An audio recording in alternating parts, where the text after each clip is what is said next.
ሰላም ሰላም ጤና ይስጥልኝ ውድ የተከበራችሁ ተመልካቾቼ በያላችሁበት ሰላሙን ሁሉ ተመኘው። እንዴት ናችሁልኝ? እኔ ያለው እግዚአብሔር ይመስገን። ለመጀመሪያም ጊዜ ወደ እኔ ቻናል የመጣችሁ እንኳን ደህና መጣችሁ እያልኩኝ ዛሬ ደግሞ የምንሰራው ለዊኬንድ ነው። የዛሬ የምንሰራው ከቤተሰቦቻችን ጋር ጥሩ ጊዜ ለማሳለፍ የሚረዳን የምግብ አሰራር ነው። በጣም ቀላል ነው። እስቲክ በግሪልና መጥበሻ ነው ማሳያችሁ። እንደምትወዱት ተስፋ አደርጋለሁ። ወደ ስራው ይሻችሁ ገባውኝ። መልካም ቆይታ፣ አብራችሁን ቆዩ። ከወዲሁ ይቅርታ ጠይቃለሁ ስለ ድምጼ፣ ትንሽ ጉንፋን ይዞኝ እንደመታፈን ነገር ብያለሁና ይቅርታ ጠይቃለሁ ለሱ። ወደ ስራው ስገባ የሚያስፈልገን ያው ቀይ ስጋ ነው። ለስቲክ የሚሆን ስጋ የምታገኙ ከሆነ እሰየው፣ ግን ካላገኛችሁ ኖርማል እንደዚህ ሶፍቱ የሆነ ስጋ መጠቀም ይቻላል። በምፈልገው መጠን በጣም ሳይቀጥን በጣም ሳይወፍር መካከለኛ አርጌ እንደዚህ ቆርጠዋለሁ። አሁን በዚህ መልኩ ከቆረጥኩኝ በኋላ ጠፈፍ እንዲል ድጋሜ ፍሪጅ ውስጥ ጨምሬዋለሁኝ። ፍሪጅ ውስጥ ሲገባ በወረቀት ጠቅልለነው ደሙን ይቀንስልናል እና ለዛ ነው። ግን ወዲያውም መስራት ይቻላል። በቅድሚያ ግሪሉን ነው ማዘጋጀው። ግሪሉን እንግዲህ እዚህ ጋር ኦፕሽናል ይሰጣችኋል፣ ብዙ ነገር አለው። እኔ የስቲክ የሚለውን መርጬ እሱን አድርጌ እስከሚሞቅ ድረስ ደግሞ የምጣዱንም እንደዛው ለኩሻለሁኝ። አንዳንድ ግሪሎች እንደዚህ ኦፕሽናል ላይኖራቸው ይችላል፣ ግን ኖርማን በመክፈትና በደንብ እስከሚሞቅ ድረስ በመጠበቅ ከሞቀ በኋላ ስጋውን ብናረግ ቆንጆ ውጤት ይሰጠናል። ብላክ ፔፐር ፍሬሽ ቁንዶ በርበሬ አደርግበታለሁ። እንዲሁም ደግሞ ጨው አደርግበታለሁ። እዚህ ጋር ሲዝሊንጉን በደንብ ብናረግበት ቆንጆ ነው የሚሆንልን፣ ውስጥ ድረስ እንዲገባ ያደርገዋል። ከላይ ሲዝሊንግ ሲደረጋል ጣዕሙን ቆንጆ መሆኑን የምናውቀው። ስለዚህ ጨውንም ቁንዶ በርበሬውንም ሞቅ አርገን ብንጨምረው ቆንጆ ነው የሚሆነው። እንደዚህ ካረኩኝ በኋላ በእጄ በደንብ አርጌ እንትን ብያለሁ፣ ደምደም አድርጌዋለሁኝ። የግሪሉን ስሰራ ምንም አይነት ኦይል ምንም አይነት በተር አልተጠቀምኩም፣ እንደዚሁ በራሱ ነው የምሰራው። ከዛ በሌላኛውም ሳይድ ቁንዶ በርበሬና ጨው አድርጌያለሁኝ። እዚህ ጋር ደግሞ ወደ ጋዝ ግሪሉ ስመጣ በደንብ ከሞቀ በኋላ አንድ የሾርባ ማንኪያ ዘይት ነው ያደረኩት። በተመሳሳይ ጨውና ቁንዶ በርበሬ በሌላኛው ሳይድ ደግሞ አደርጋለሁ። ይሄንን እሳቱን ከፍ ባለ ላይ ነው የምጠብሰው። ከዛ ነጭ ሽንኩርት የተላጠ አለ፣ እሱን እጨምራለሁ። ጣዕሙን ቆንጆ ነው የሚያደርግልን። ከዛ የገበታ ቂቤ በተር፣ ሶልትድ የሆነ በተር ነው የተጠቀምኩት። እናንተ አንሶልትድ የሆነውንም መጠቀም ትችላላችሁ።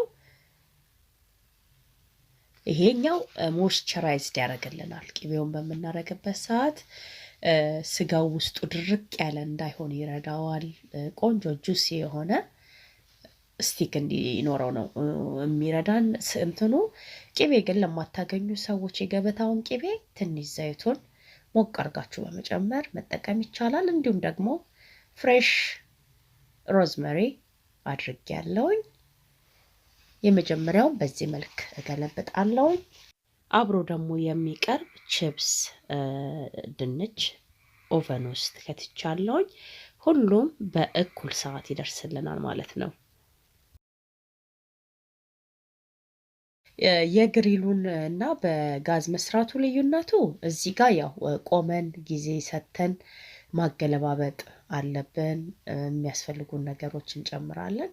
የግሪሉን ግን አንድ ጊዜ ካደረገን በኋላ ራሱ ስፔሻሊ አውቶማቲክ ከሆነ ልክ ሬዲ ሲሆን ስጋው ሲበስልልን ራሱ ይዘጋል ወይ ደግሞ ድምጽ ያሰማል። የዛን ሰዓት ስጋው ሬዲ ነው፣ ማውጣት እንችላለን።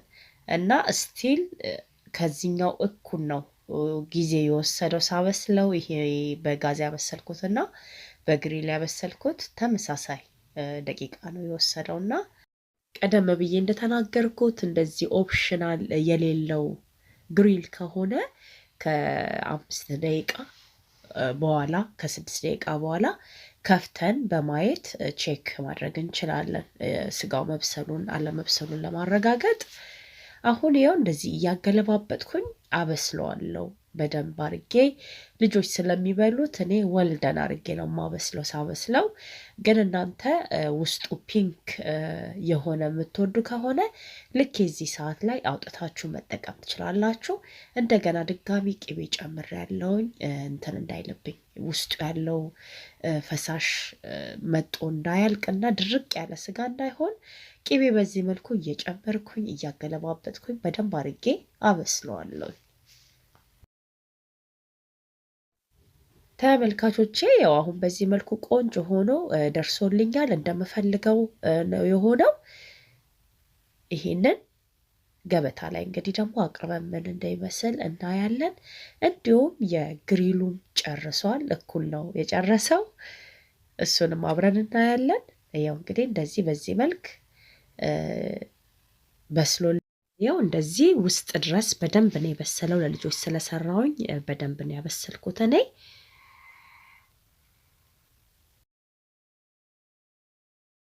አብሬ ደግሞ ሰላጣ አለ፣ ቺፕስ አለ፣ ድንች ቺፕስ፣ እንዲሁም ደግሞ በቀደም የሰራሁት ይጎርት ከኩከምበር ጋር አንድ ላይ አቅርቤዋለሁ። ጤናማ የሆነ የምግብ አሰራር ነው። እናንተም እንደምትወዱት ተስፋ አደርጋለሁ። ቤተሰቦቻችሁ ጋር አንድ ላይ መውጣት ባትችሉ እንኳን ሰብሰብ ብላችሁ እንደዚህ ለመብላት ለአይንም ደስ ይላል አይደል? ስለዚህ ሰርታችሁ ሞክሩልኝ ነው የምለው። እንደ ሁልጊዜውም ለዛሬ የነበረኝ ቪዲዮ ይህንን ይመስላል። ከወደዳችሁት ላይክ ማድረጋችሁን አትርሱ። እንዲሁም ሼር በማድረግ ሌሎች ሰዎች ጋር ብታደርሱልኝ እጅግ በጣም ደስ ይለኛል። ሌላው እዚህ ጋር ውስጡ ምን እንደሚመስል ቆርጬ አላሳየውም። እጅግ በጣም ይቅርታ ጠይቃለሁኝ። እንዳይቀዘቅዝ ተብሎ በቃ ሁሉም ተሯሩጦ ለመብላት ካሜራውን ረሳ ነውና በጣም ትልቅ ይቅርታ ነው የምጠይቀው። ለዛ እንግዲህ ከፊታችን ዊኬንድ እየመጣ ነው። መልካም የእረፍት ቀን እመኝላችኋለሁ በያላችሁበት ዓለም ዳርቻ። ለዛሬ አበቃው። ባባይ